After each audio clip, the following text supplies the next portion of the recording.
And action. Get ready with me for my podcast. I'm ready. You're so cute. Oh, I just love you. So cute. Okay. Well, hello and welcome back to another episode of Dear Goddess.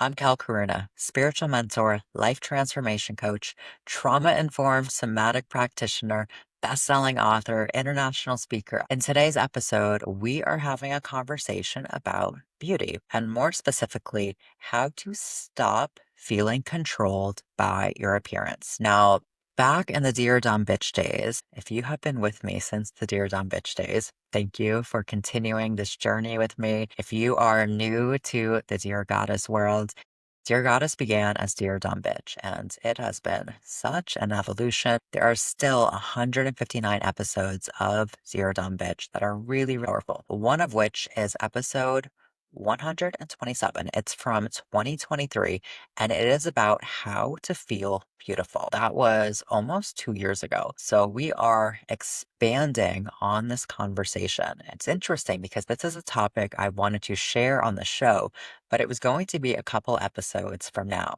I had a different episode that I was going to record today, but today felt like the absolute perfect day for this conversation because I went surfing this morning.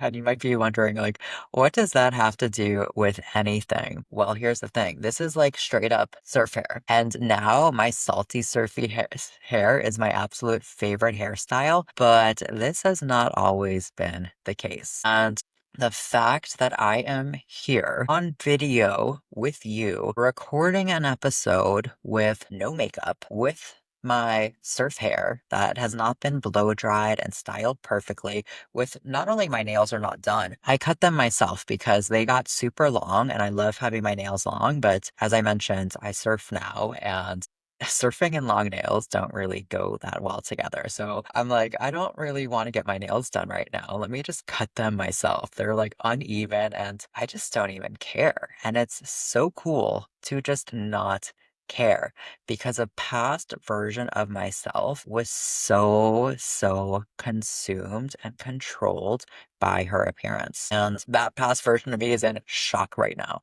that I am sitting here in front of a camera talking to you with no makeup on, with my hair not done, with my nails not done, without all of the things. And the fact that I do not care. And it's not because I don't care about my appearance. It's not because I don't care about taking care of myself. I used to think not having my hair done or not always looking perfectly put together meant that I was letting myself go. And it's actually the opposite. I take better care of myself now than I ever did in the past. But this conversation that we're having is really about how to let go of your appearance, not in the way of letting yourself go, but letting go of the control that it has on you so that you can actually feel more beautiful without makeup, without having your hair done, without all of the things.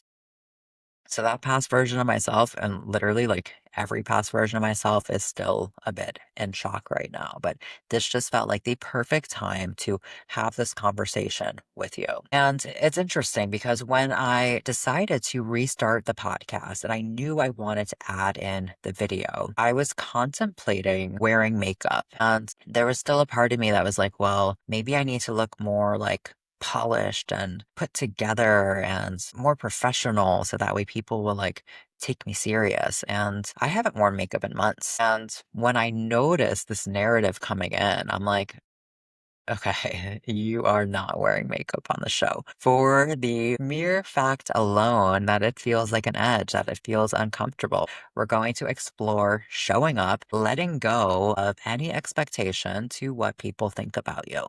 Because it's not what people think about you, it's what you think about yourself. We project it onto other people, we make it about other people, but it's never about other people. It's always about ourselves and what we think about ourselves. And I still had a little bit of the story of I need to look a certain way in order for people to like me and to take me serious. And I'll speak more to that here in just a moment. But when I really felt into it, I also just didn't want to wear makeup. I haven't worn makeup in months. The last time I wore makeup was actually at a speaking event in Austin, Texas, which was last October. And the fact that I'm even saying this is just wild to me that I just feel this confident without makeup. And I have this sense of liberation and freedom with my appearance and my body because this has not always been the case. And I want to share really where I started so that way you can perhaps relate and also maybe see some of yourself in my personal journey. Always been very, very, very focused on my appearance. I used to always have my nails done.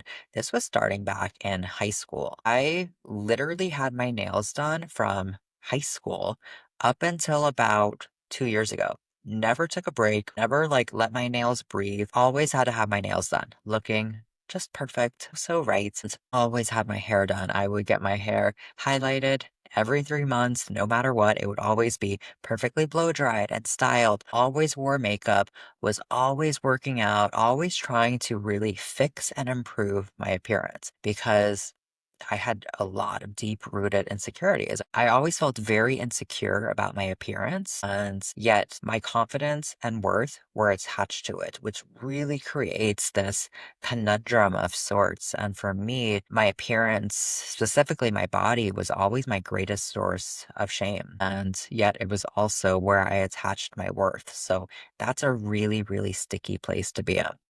When I was married, which, if you're familiar with my story, I was married I was in the relationship for almost 10 years. I was married for about 8 years, and it was a very emotionally abusive and toxic as fuck relationship. One of the things I can remember that he used to say to me was, people only like you because of how you look. And then he would proceed to criticize how I looked, which was just such a mind fuck. But the interesting thing is that people with a pattern of narcissistic personality disorder have this incredible ability to identify your own insecurities. And people with narcissistic tendencies are actually very empathic souls. And you might say, whoa, hold on, that makes no sense. That's one of the main characteristics and traits of narcissism. They have no empathy. Yes, I know. Hear me out. They're actually very empathic souls, but because of experiences, often in early childhood, they shut down and disconnect from empathy and actually lean into the shadow of it. So they are extremely aware. They could see and sense things, but they're disconnected from the emotional aspect of it. And,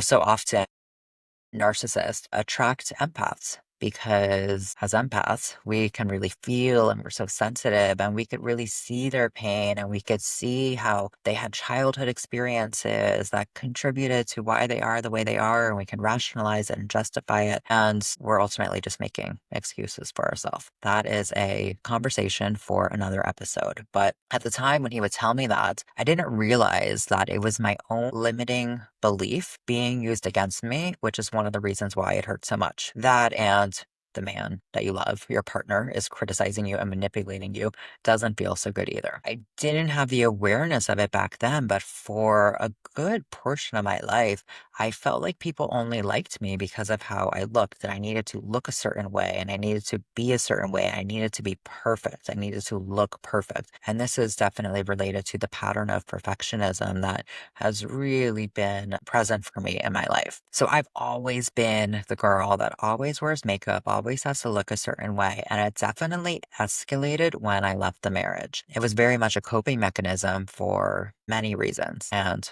we'll explore them here in just a moment. But I started getting Botox when I left the marriage, and it was actually something I wanted to do when I was married, but it just wasn't allowed. I never even asked because I gave away my personal power in the relationship, and I just knew he would say no when I was just like, no, I'm just not even going to do that. It's just easier to not do that. So when I left the marriage, I started getting Botox, and part of it was coming from a very empowering place of like, oh, I get to make my own decisions now. And this is something I'm choosing for myself. And it also had this underlying texture to it of I'm doing it to improve myself, to get rid of some lines here, to look better, to look younger. And it's kind of fucked up if you think about the societal conditioning as it relates to our beauty and what beauty is. And if you look at the societal standard of what's considered beautiful in women, it changes over time. If you think about Marilyn Monroe, she has a completely different figure than going back into the 90s where Kate Moss was the standard of beauty for women. So there's so much about our beauty that is dictated by our societal conditioning. But anyway, I started getting Botox in 2018. And I was getting Botox every 3 months religiously because that's when it starts to wear off. Supposedly, that's what they say. Then I started getting fillers, and it was probably 2019, and really just started relying on things external of myself to try to change my appearance, to try to change how I feel about myself. And this was very much a chapter of my life where I had so much unprocessed trauma, so much nervous system dysregulation, and my life just felt chaotic. I felt like shit inside. And I was playing into this pattern of if I look better, then I'll feel better. And I can tell you, it doesn't work. It does not work. You can be absolutely gorgeous, gorgeous, gorgeous, and still feel like shit inside. But what happens is we become dependent on that because it might make us feel better just a little bit in the moment, but we're really just creating these codependency patterns for trying to fix ourselves. And it ends up controlling you. I can remember this one time.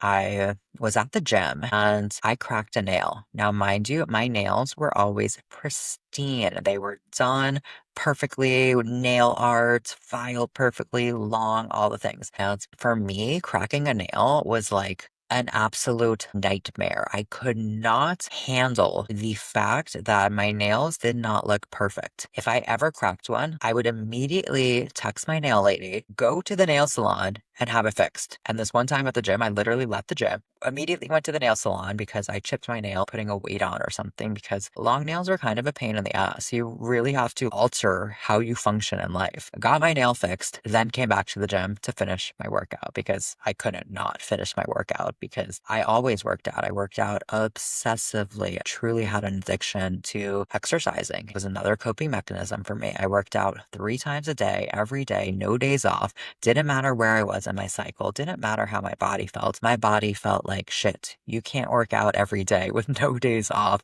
and never give your body rest and feel good. It doesn't feel good. I was numb. I was disconnected. And I was also terrified to stop. It was giving me a sense of control. It was allowing me to disconnect from my body. Didn't have the awareness of that. Of this at the time, but I was also really afraid of getting fat and of gaining weight. So working out was a huge coping mechanism for me. And I just felt like I needed to look perfect all the time. But no amount of makeup or Botox or controlling my body with workouts and food ever made me feel like I was good enough. And my appearance truly controlled my life. I would plan my life around my hair wash schedule. Everything revolved around my appearance. I would wear a full face of makeup every single day. We're talking contour, eyeshadow, all the things. It didn't matter if I was hanging out at home. I would always have a full face of makeup on, especially as I was starting to create my online business and showing up online and allowing myself to be seen but not really being seen because I was hiding behind so much makeup. I never really thought much about it. I am a girly girl. I love makeup. I did enjoy the actual process of putting makeup on and like the artistic component of it. So there were parts of me that enjoyed it, parts of me that didn't. Like blow drying my hair was kind of a pain in the ass a lot of the times, but I did it because I felt like I needed to. I felt like I had to. And truly, the alternative of like not looking perfect wasn't even an option. So I'm like, yeah, there's nothing to even think about here. Like, of course, you're going to look perfect all the time because I needed to keep up that facade within myself. So then I decided to move to Bali. And it's funny because I can remember this so vividly. The first thing I looked up about Bali, it wasn't where is Bali? I received the download and the intuitive knowing to move to Bali. I could not have shown you where Bali was on a map. I had no idea it was in Indonesia. Did not even know where Bali was. Did not know parts of Bali or do you need a visa? Of course, I looked those things up after. The first thing I researched when I decided to move to Bali was, do they have Botox in Bali? Because that's important to me. I can't move to a place where I can't get Botox. I saw that they had Botox in Bali, and I'm like, all right, we're good. We can move to Bali. So when I moved to Bali, I stopped wearing the full makeup so much, mostly because if you've never been to Bali, you should come. It's incredible. It's such a special place, but it's also hot as fuck and it's so humid. Most of the time, you're just sweating and feel like you are melting. And that's not really a fun sensation of just feeling like your makeup is just sliding off of your face. So I stopped wearing so much makeup. If I was doing any kind of like event or speaking or being a guest on a podcast where there was video, I would absolutely still wear full face of makeup, but stopped wearing so much makeup. I was still getting my hair blow dried. I was going to the salon to have it done. And again, it was still controlling my life. I can remember this one time, it was probably about a month or two after I moved to Bali. And I went on this kayaking trip with the co-working I was a part of at the time. It was this sunrise kayaking adventure. And I had just gotten my hair done the day before. So I just got it blow dried.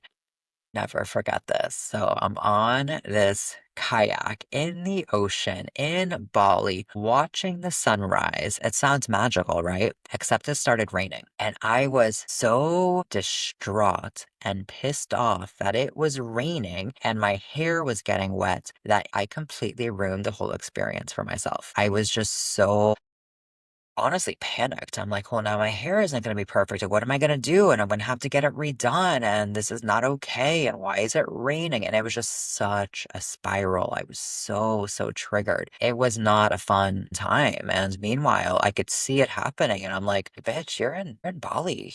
You're on a kayak in the ocean watching the sunrise and you're miserable right now. Like, what is up, girl? And I didn't know what was up. All I knew was I felt like shit and my hair was wet. I needed to fix that. What did I do? I got back, immediately went and got my hair re-washed and re-blow dried at the salon. And I was actually really disappointed because I still felt like shit after. And I'm like, but I look good. Why do I still feel like shit? And that was when I really started to have the awareness of how much my appearance and this desire to look perfect all the time was really controlling me.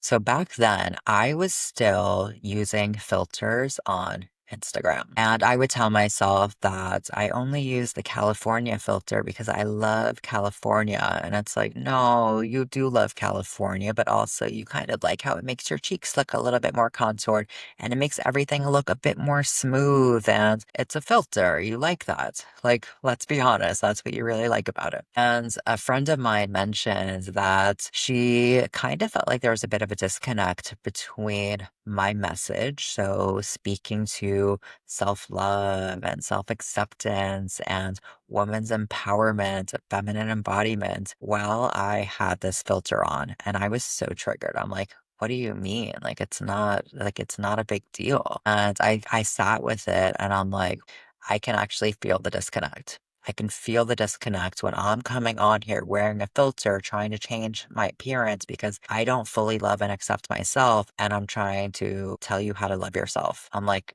yeah, this isn't going to work. This isn't going to work. This is where the embodiment piece of healing and transformation and self love and feminine empowerment is so important because we could be saying all the things, but if we're not actually embodied in it, then we are out of integrity. And I recognize that. And I challenge myself to stop using filters. And it was so uncomfortable. It was so uncomfortable. And I would literally just like cringe seeing myself, like fully seeing myself. And mind you, I was still wearing makeup.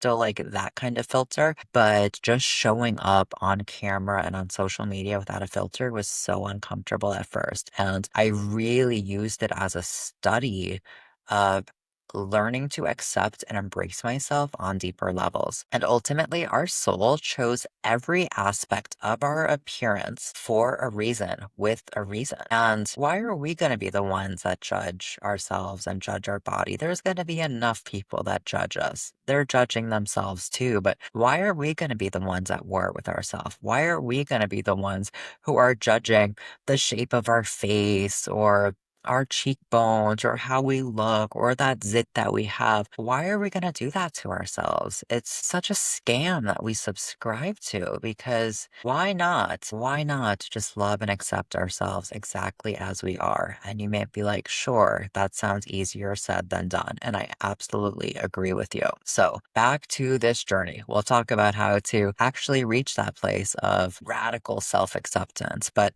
let me just share this progression with you. So while I was in Bali, my body changed a lot. I ended up gaining quite a bit of weight, and there's quite a few reasons for that. That deserves its own episode. So we're not going to go into that for now, but that was another huge part of my journey and really just learning to love and accept myself exactly as I am. So we'll save that for a future episode. So my time in Bali has just been such a profound portal of healing and just discovering more of myself and healing underlying wounds related to my inner child and my inner masculine and feminine. And there's just been so much that has been happening and things began to shift along the way. So last March, sometime around then, I noticed I rescheduled my Botox appointment. The Botox appointment I got every 3 months since I started getting Botox in 2018. Last year was 2024, so however many years that was. I noticed I rescheduled it a few times, and I'm like, this is weird. What's happening? Why do I keep rescheduling this appointment? And when I got really honest with myself, it was because Botox did not feel in alignment anymore. And I'm like, whoa, this feels really uncomfortable actually, because a huge part of me did not want to stop getting Botox. A huge part of me still felt like a much better human being with a snatched forehead. So the fact that I was considering not actually getting Botox was a bit shocking to my system, but it really felt out of alignment because how am I supposed to be a feminine leader guiding women on the journey of self-love and healing and spirituality when I am injecting a toxin into my third eye? Okay, that doesn't really make sense. And how am I supposed to be teaching women how to fully love and accept themselves when I'm using something like Botox to try to change how I feel about myself? It was just so out of alignment. And I was like, all right, well, let me just try to not get it for now because it felt like too much for my mind and my ego to accept just the thought of never getting Botox again. And, maybe I'll change my mind. Maybe I won't. As of right now, I am making a personal choice not to get Botox. But at first it was like, let me just not get it for now and see what happens. I had a lot of fear. I was like, well, what if I get a lot of wrinkles? Like, what if I don't look good? And I would get some in my masseter muscle. So my cheek would look a little bit more slim. And what if my face looks fat? And just all the things, all of these fear-based thoughts. And I was like, well, it's okay. Let's just see. Let's just see and let's just find out.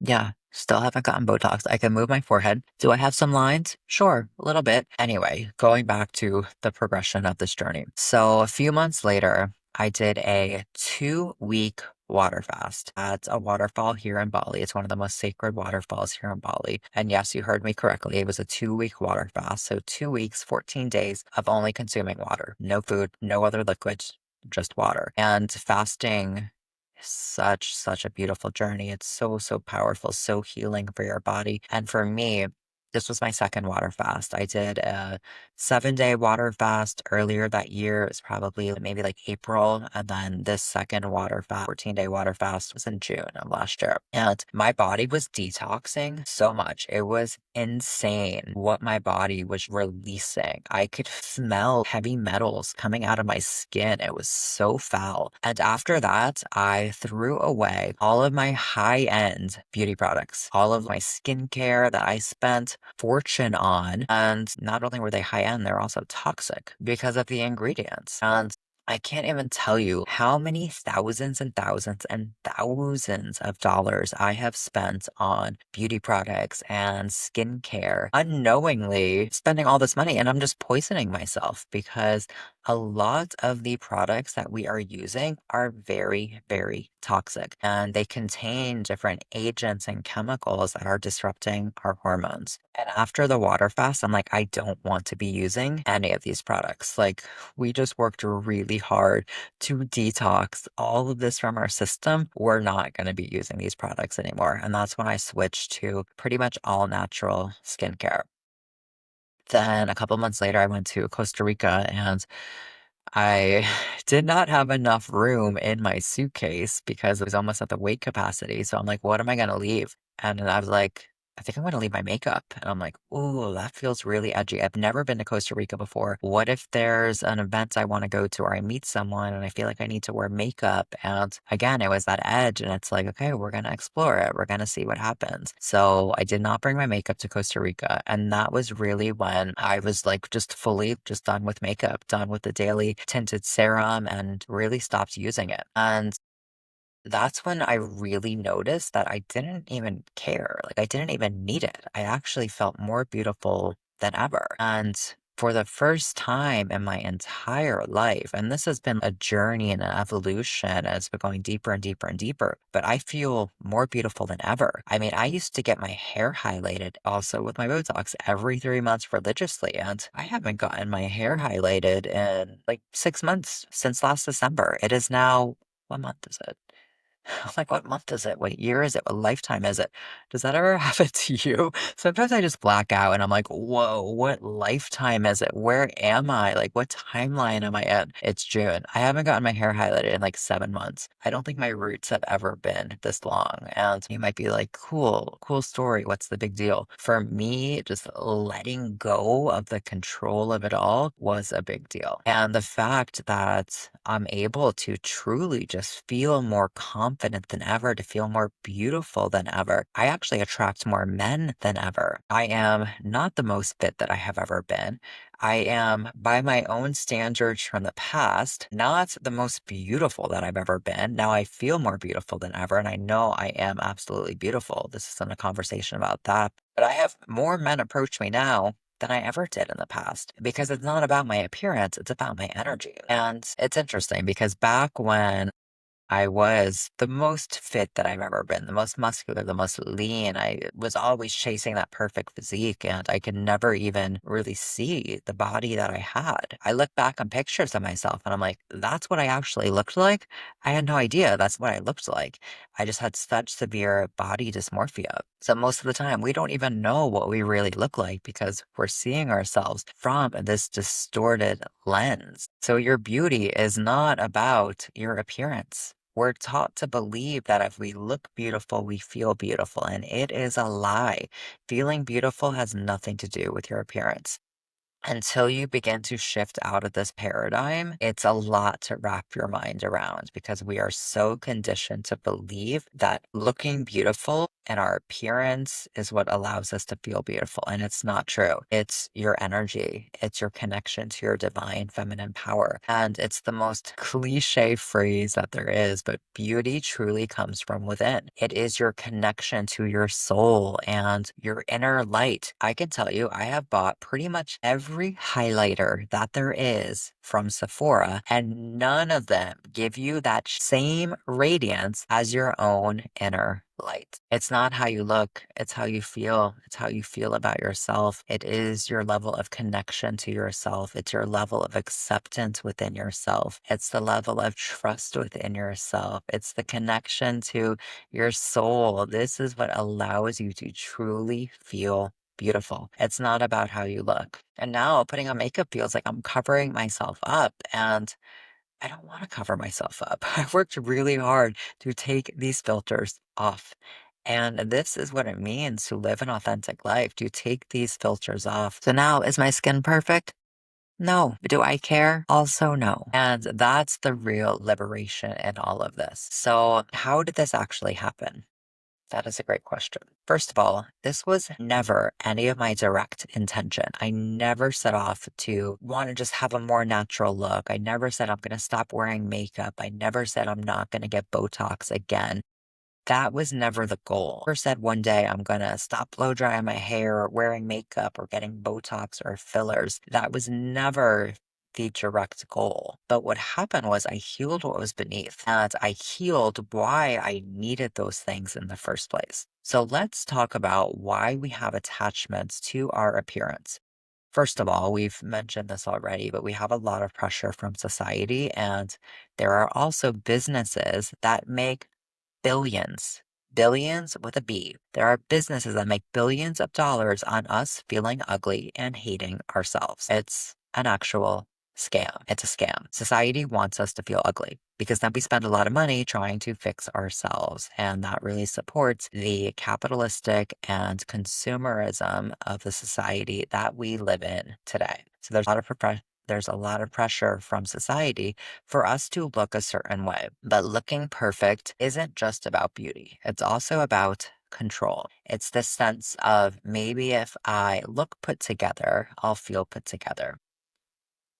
And maybe if I look perfect, then no one will notice the chaos that I feel inside, including myself. It's also about external validation because we tend to be addicted to external validation and we get actual dopamine hits of it. It creates an actual neurochemical dependency and we become dependent on validation from other people a lot of the time because we're not giving that validation to ourselves. We care more about what other people think about us than what we think about ourselves. And we use the opinion of others to create the opinion that we have of ourselves. How do you actually shift out of this place of being controlled by your appearance to actually just feeling beautiful exactly as you are? So there's a few things here and it's actually healing what's beneath the pattern. We need to inner child healing to actually heal the subconscious wounding and to rewrite the stories and narratives from childhood related to why this is showing up in our life today.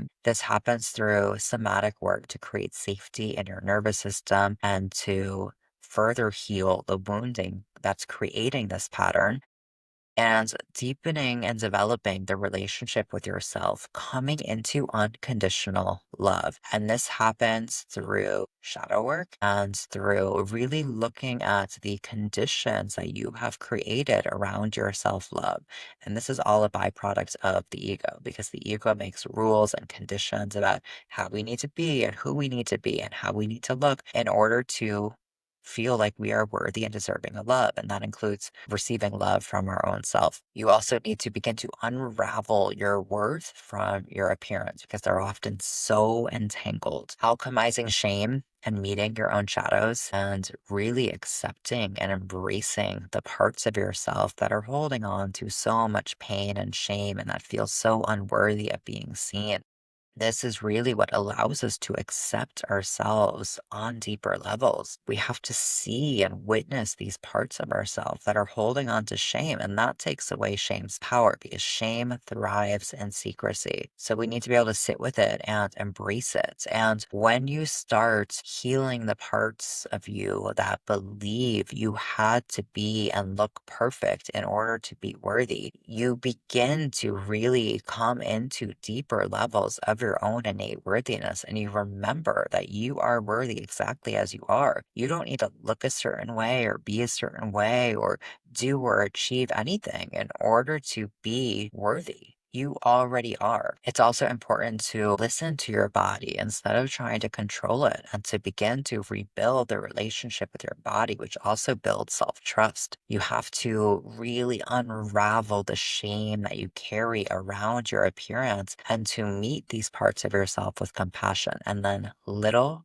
by little, things are going to begin to fall away as you continue to heal. Healing wounding related to your masculine and your feminine energies and healing the toxic masculinity that's often within us. Then you can start connecting with your pleasure and your sensuality and your aliveness. This is what allows you to connect with your own vibrancy. This is what allows you to actually feel vibrant and magnetic. And developing deeper self trust is the foundation of it all because self trust is really what confidence is all about. That's the foundation for true confidence. And when our confidence is attached to our appearance, it's not true and genuine confidence. It's the difference between look at me energy versus who is she energy. And you know what I'm talking about. So we've seen people, and maybe it's even ourselves, where they walk into a room and it's very much, look at me, and trying to attract attention. And that's where their confidence comes from. It comes from how they look. And it's very much, it's forced, it's effortful versus someone who walks into a room and it's their presence that just commands attention. And that is who is she confidence. That's who is she energy. And that comes from within. That has nothing to do with how she looks. So as you heal the root of what's beneath these patterns, the patterns will begin to fall away. And that's when everything begins to shift. And it just happens naturally on its own. And I'm not saying that makeup is bad unless it contains hormone disrupting agents. In that case, I am saying that it's bad. Throw that shit out. Your health is wealth. Prioritize it. But nothing is inherently good or bad. It just is. It is our relationship to it and our underlying intention that gives it meaning. So if you don't feel beautiful on the inside, nothing else matters. No amount of makeup, no amount of compliments, no amount of external validation, filler, losing the weight, it's not going to change how you feel inside.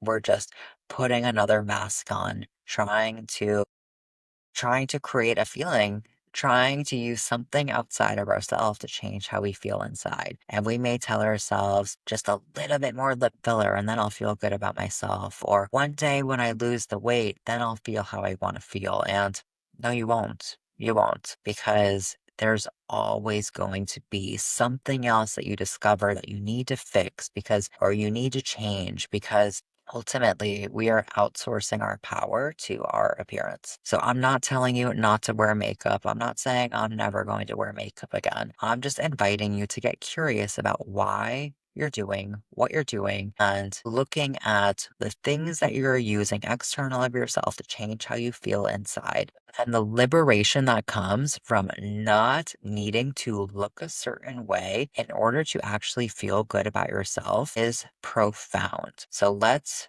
wrap this up. And ultimately, your life is a garden. Notice the patterns that are growing, heal what's beneath. This is the inner bloom methodology that I use in my coaching programs. So dig deep, my love, because you deserve liberation. You deserve to truly, truly see and feel how beautiful you are. So thank you for joining me today. Such an honor to share this with you. I will see you next Tuesday. And make sure we still have the review contest going. So we still have the review contest. So make sure you leave a review on Spotify or Apple if you haven't yet already. Take a screenshot of it, share it on Instagram. Make sure you tag me. Also subscribe. It truly helps the show grow and reach more people. I also share bonus journal prompts and embodiment rituals for every episode. The link is in the show notes so that way you can make sure you are signed up to receive that. So that way you can actually take what I'm sharing with you and begin to integrate it and embody it to make these shifts for yourself. I love connecting with you. So send me a DM on Instagram. Let me know how this episode resonated with you and what your takeaway was. And I will see you soon. Sending you so much love.